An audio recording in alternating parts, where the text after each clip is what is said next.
아셨죠? 자, 그래서 위로 올라가면 똑같은 얘기예요. FVC분의 FEV1이 감소했어요. 바이탈 캐패시티, 이거 여기 오른쪽이구나. FVC분의 FEV1이 감소했어요. 그러면 obstruction이거나 믹스드거나, 믹스드 관심 없으니까 되게 obstruction. 이때 우리가 obstructive lung disease에 결국은 뭐가 있었어요? 아스마랑 COPD지. FVC분의 FEV1이 70%가 안 돼요. 아스마 아니면 COPD. 그럼 아스마랑 COPD를 어떻게 감별할까요? 이따가 나오겠지만 우리가 브론키알 이 기관지 확장제를 써서 BDR이라고 하죠. 브론코 다일레이터 리스폰스. 브론코 다일레이터를 써서 확 늘어나면 아스마, 잘 안 늘어나면 COPD. 뭐 이런 식으로 보통 얘기를 하죠.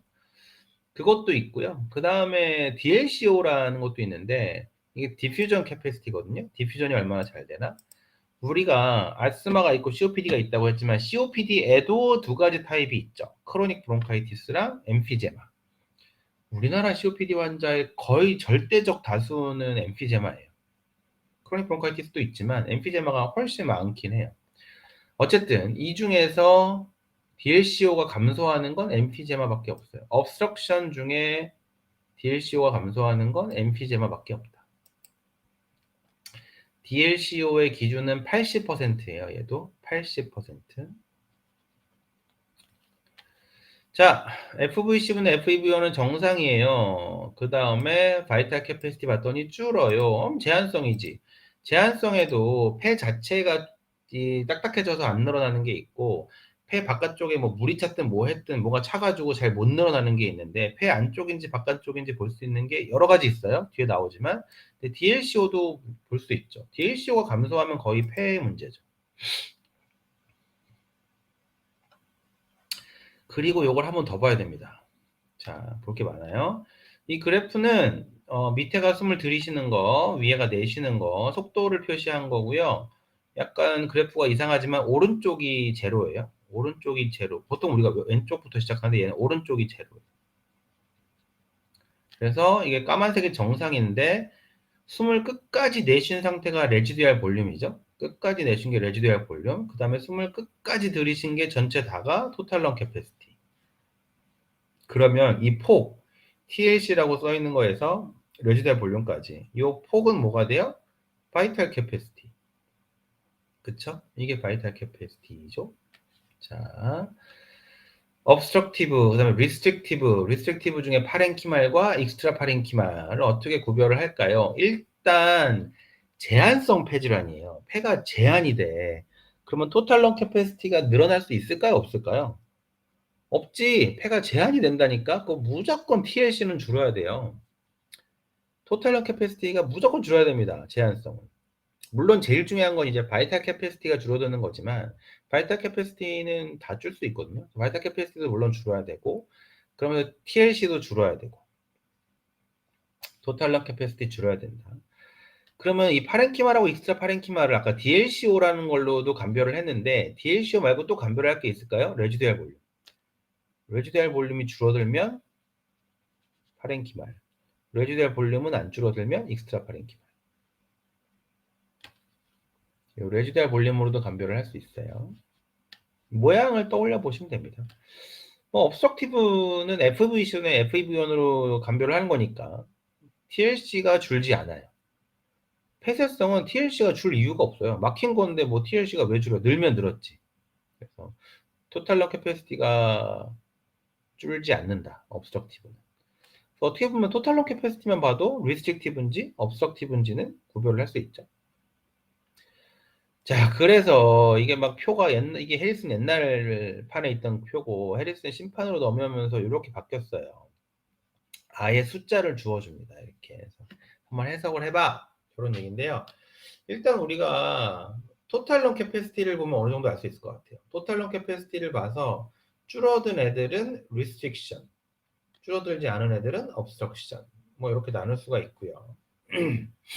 그 다음에 obstruction 중에 브론코 다일레이터를 썼더니 확 늘어나요. 아스마. 뭐 잘 안 늘어나요. 뭐 COPD. 근데 COPD에 엠피제마도 있고 크로닉 브론카이티스도 있어요. DLCO로 감별할 수 있다고 했어요. DLCO가 엄청 줄었네요. 엠피제마. obstruction은 쉽게 알 수 있을 것 같고요. restriction인데 restriction은 우리가 DLCO를 봐도 알 수 있어요. DLCO가 줄어들면 그게 파렌키말 문제고요. 잠시만요. 잠깐만요.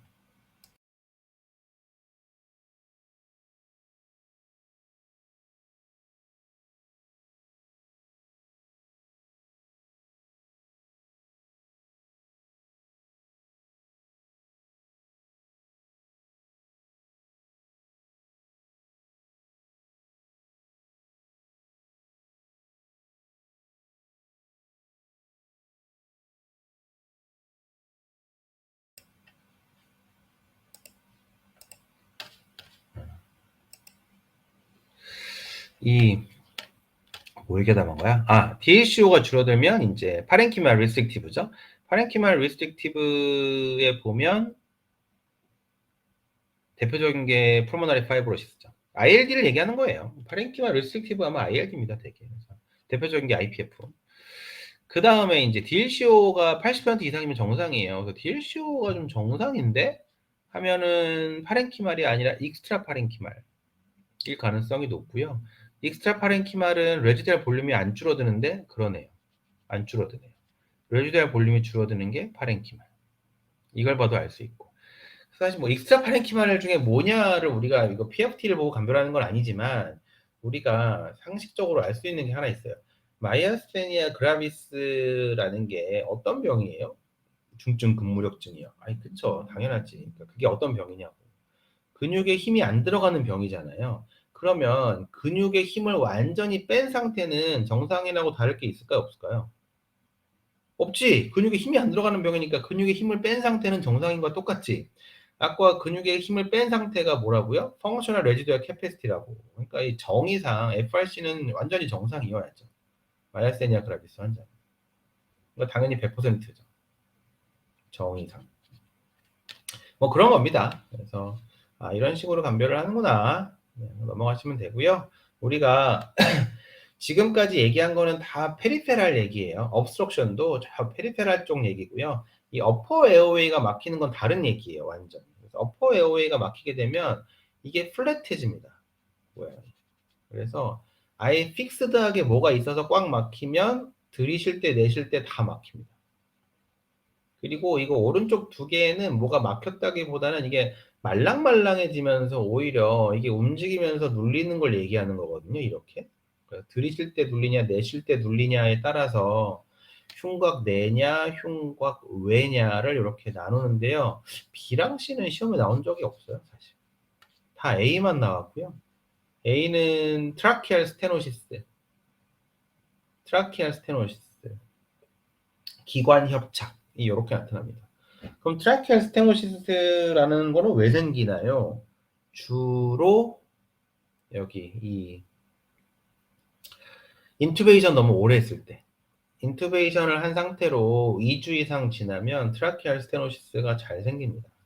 그래서 그때 우리가 그런 걸 막기 위해서 인투베이션을 했는데 이 사람 2주가 넘었는데 앞으로도 계속 해야 돼. 그러면은 반드시 뭘 하죠? 트라키오스토미라는 걸 하죠. 그래서 여기다가 튜브를 넣죠. 안 그러면 다 트라키알 스테노시스가 생겼어, 아주. 그런 얘기입니다. 흉곽 외에 흉곽 내가 있는데요. 이거 뭔 얘기냐면 흉곽 외를 설명하면 나머지 이해되실 거예요. 자, 흉곽 외라는 게 결국 흉곽 외죠. 목 있는데 얘기하는 거예요. 목 있는데도 트라키아가 있잖아요. 그렇죠? 근데 이 부분이 말랑말랑해졌다고 생각을 해봐요. 여기가 말랑말랑해. 그러면 우리가 숨을 들이쉰다는 게 뭐예요? 흉곽 안쪽의 압력이 낮은 거죠. 바깥보다. 그러니까 공기가 빨려 들어가는 거잖아요. 우리가 숨을 들이쉴 때는 우리 몸 바깥쪽이, 그러니까 정확히 말하면 안쪽의 압력이 떨어지는 거죠. 음압 때문에. 그러면서 공기가 빨려 들어가. 하고 그다음에 뭐 또 뭐 있었지? 하여튼 그 부분. 자, 일단 호흡기 나머지 하도록 하겠습니다. 자, 폐고혈압증이라고 되어 있는데요. 폐동맥 압력이 올라가는 상황이에요. COPD에서 잠깐 나왔는데 이 폐동맥 압력이 올라가는 pulmonary hypertension의 가장 흔한 원인은 그냥 폐질환이에요. 폐가 안 좋아지면서 그냥 폐동맥의 압력이 올라가는 거죠. 약간 뭐랑 비슷하다고 생각하시면 되냐면 리버시로시스에서 포탈 하이퍼텐션이 생기는 거랑 비슷합니다. 뭐 간이 딱딱해지면서 이 간으로 가는 간 문맥의 압력이 올라가게 되죠. 그런 것처럼 인제 이 폐가 손상이 되면서 이 폐동맥의 압력이 올라가게 됩니다. 그러면서 인제 라이트 하트 페일리어가 생기고 그걸 코어 풀모날레다 이렇게 부르죠. 그거는 인제 사실 뭐 어떻게 보면 이 COPD나 이런 데서 우리가 공부를 한 거고, 이제 그거 말고도 사실 여러 가지가 있어요. 여러 가지 이유 때문에 폐동맥 압력이 올라가는 이유들이 있어요. 여러분이 쉽게 '아 그런 게 있었지.'라고 생각할 법한 거에 또 뭐 어떤 게 있냐면 그 시스테믹, 그러니까 원래 류마티스 질환이 온몸을 항상 침범할 수 있거든요. 그래서 시스테믹 스클레로시스가 전신경화증에 리미티드가 있고 디퓨즈가 있잖아요. 얘가 폐를 침범할 때 타입이 달라요. 디퓨즈 같은 경우에는 폐를 침범하면 풀모너리 파이브로시스를 일으켜요. 그래서 그때 잠깐 제가 얘기했었는데 IPF는 원인이 없는 풀모너리 파이브로시스다. 근데 뭐 시스테믹 스클로시스가 폐를 침범하면 그거는 그냥 시스테믹 스클로시스의 이 렁 인볼브먼트죠. 근데 이 폐 침범이 디퓨즈 타입은 디퓨즈 시스테믹 스클레로시스는 풀모너리 파이브로시스를 일으키고요. 리미티드 시스테믹 스클레로시스 있잖아요. 이제 리미티드 타입 같은 경우에는 풀모너리 하이퍼텐션을 일으킵니다. 그냥 폐동맥 압력이 올라가는 그런 현상이 나타나요. 아마 다시 슬라이드를 류마티드 슬라이드를 다시 보시면 거기 적혀 있을 거예요. 표에 한번 다시 보시면. 그런 식으로 원인이 되게 많아요. 그러니까 폐동맥 압력이 올라가는 원인이 굉장히 많습니다. 생각보다는.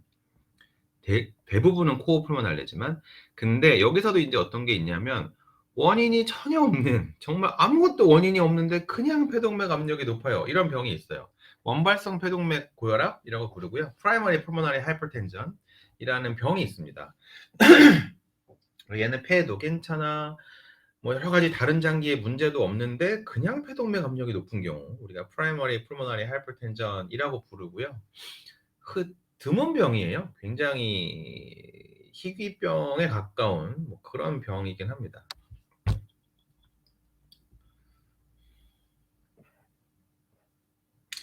68세 남자가 운동 시 심해지는 호흡곤란으로 내원하였다. 10년 전부터 COPD로 치료 중이다. 근데 목정맥 확장, 간비대, 다리 부종, 이거 읽으면 뭐라고요? 일단 목정맥 확장은 그대로 RA 프레셔가 높아요예요. 그냥 어떻게 보면 뭐 다르게 해석할 게 없어요. 목정맥 확장은 뭐 RA 프레셔가 높아요. 다리 부종도 비슷하게 설명이 되고요. 뭐다 같은 얘기죠. 라이트 하트 페일리어 증상들입니다. COPD 환자가 라이트 하트 페일리어 증상으로 왔어요. 그럼 그게 코어 풀모날레죠 뭐. 여기서 여러분이 봐야 되는 건 제2 심음이 증가하였다. 이것도 카디오 때 얘기했어요. 2 심음이 A2, P2가 있다. 근데 그중에 A2가 증가하는 경우란 건 없어요. 대부분 다 P2가 증가합니다. 그래서 2 심음이 증가했다라고 하면 P2 항진이라고 생각하면 되고, P2 항진이란 말은 그대로 어떤 의미인가요? 폐동맥 압력이 높아요라는 뜻이에요. 그래서 P2 항진, 폐동맥 압력이 높아요. 폐동맥 압력이 올라갈 수 있는 경우가 어떤 거 있는지 좀 이따 다시 한번 설명드릴게요. 어쨌든 뭐 답은 1번입니다. 폐성심. 얘는 COPD가 있는 상태로 폐동맥 압력이 올라간 거니까 4번이 아니고 1번이죠. 코어 풀모날레. 치료는 뭐 산소 같은 거 주고 그런 겁니다. 이뇨제 쓰고. 요런 문제가 있어요. 요런 문제집 보면 34세 여자가 역시 운동 시 호흡곤란, 뭐 복장뼈 부위 통증 이런 걸로 왔는데 청진상 이 심음이 항진됐다. 딱 보는 순간 이제 뭐라고요? 폐동맥 압력이 높아요. 폐동맥 압력이 높네. 근데 폐동맥 압력이 높은 건 대부분 코어 풀모날레 같은 거나 하여 같은 뭐 폐질환이 많은데 그 옆에 써 있는 말이 특이하죠.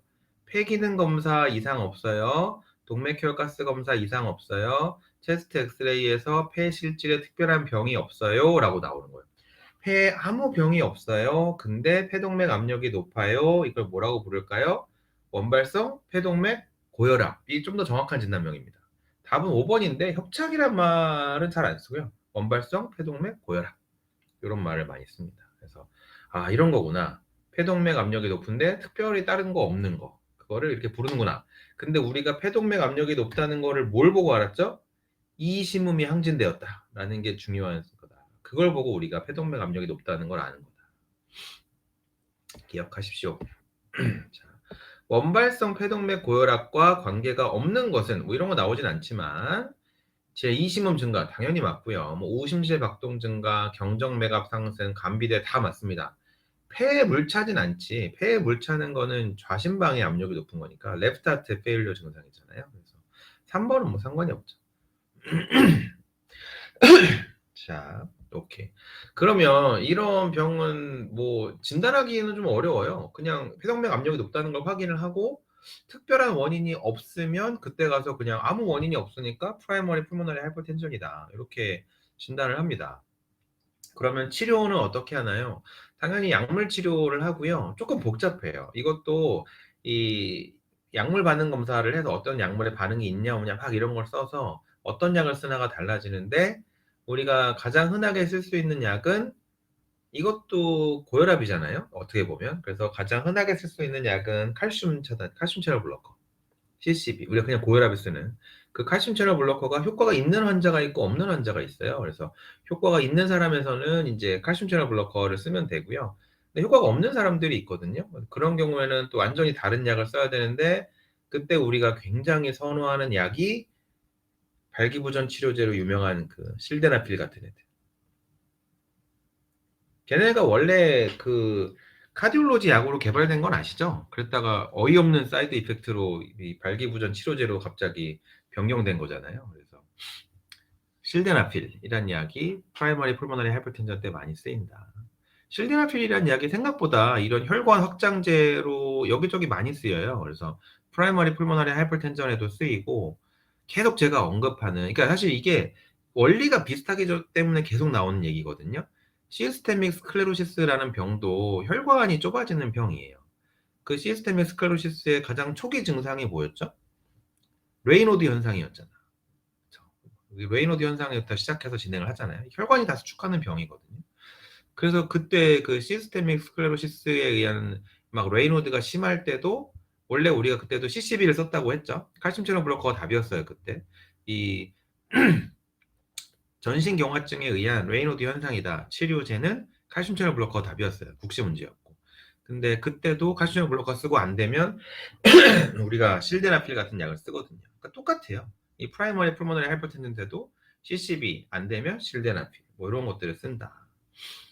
그래도 안 되면 이제 아예 여기서만 쓰는 무슨 엔도셀린 리셉터 블로커라고 하는 뭐 보센탄 막 이런 약들을 쓰는데 거기까지는 진짜 모르셔도 될 것 같고 이런 약들 혈관 확장제들을 쓰는구나 하고 그냥 알아두시면 될 것 같습니다. 근데 안 나올 거예요. 어려운 병이라서 드문 병이라서 그냥 이런 병들에서 계속 같은 약이 나오고 개념이 비슷한 병들이다. 원리가 다 같기 때문에 똑같은 약들이 계속 나온다. 이런 것들을 좀 이해하시면 될 것 같아요. 호흡기의 이제 마지막 파트가 직업성 폐질환이고요. 뭐 실리코시스, 콜 워커스 뉴모코니오시스, 아스베스토시스가 있는데 콜 워커스 뉴모코니오시스는 말 그대로 탄광 진폐증이잖아요. 탄광에서 일하는 분들의 생기는 진폐증이거든요. 그러니까 정말 과거 병이 직업력이 명확해요. 나 탄광에서 일했었어요. 젊었을 때. 근데 지금 폐가 이렇게 안 좋아요. 뭐 이런 거기 때문에 특별히 그거 말고는 나올 게 없으니까. 그리고 특정 지역에만 또 많이 계셔서 시험에는 잘 안 나옵니다. 시험에 많이 나오는 건 실리코시스랑 아스베스토시스 두 개가 많이 나오고요. 실리코시스 유명한 게 결핵 동반이 흔하다. 그리고 아스베스토시스는 이제 성면폐증이죠. 건축 철거와 관련된. 그래서 뭐 런캔서랑 메조셀리오마 잠깐 나왔었어요. 앞에 플루라 얘기할 때. 그래서 런캔서랑 말리그넌트 메조셀리오마가 흔하게 생기는 그런 병입니다. 사진을 좀 보실게요. 그래서 이것도 사진을 보고 맞추는 건 아닌데 어차피 이 직업력을 보고 맞추긴 해야 되는데요. 사진을 보면 역시 맞네 이런 느낌은 있어야 됩니다. 약간 뭐랑 비슷해요. 실리코시스는 보면